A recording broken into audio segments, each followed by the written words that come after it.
Hello, this is my analytical presentation of chapter 5 from the text Animal Farm.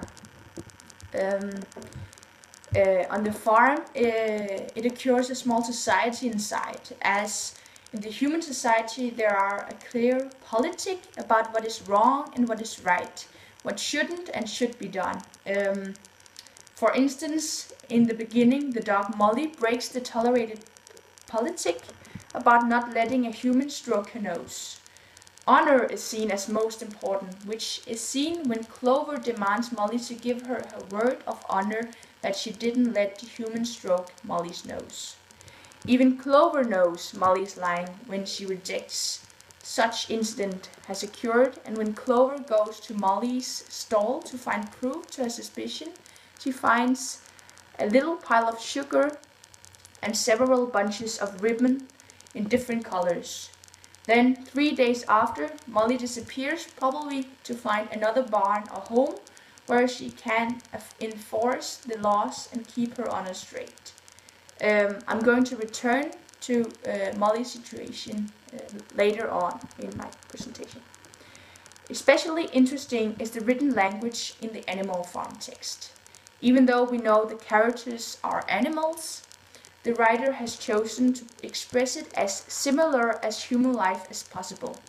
The writer gives them feelings, opinions, and ambitious dreams, which makes the language much more entertaining and special.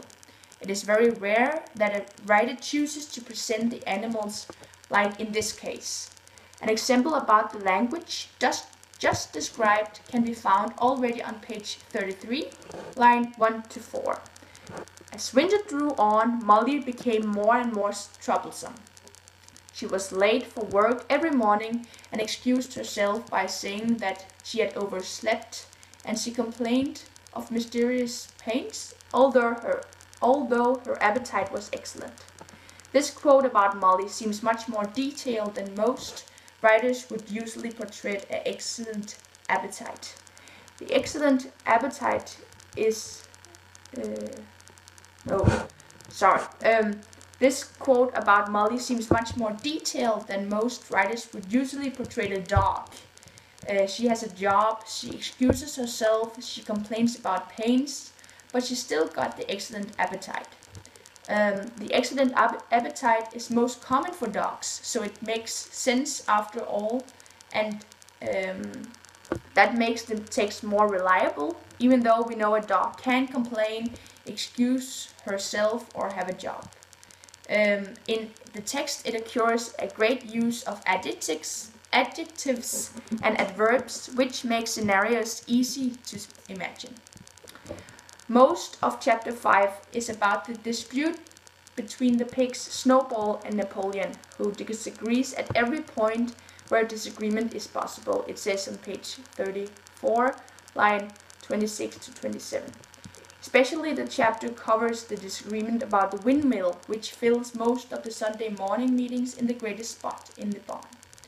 Though Snowball seems to have won in the end of the chapter and has got most of the votes to his beloved windmill, the pig Napoleon makes use of his secret weapon, a weapon that none of the animals have ever seen before.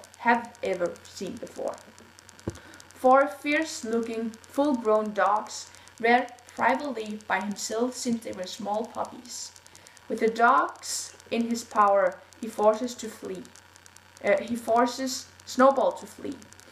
The animals on the barn can smell fear, and suddenly the animals which were cheering with Snowball in his victory a few moments before are now silent and obey Napoleon without further question.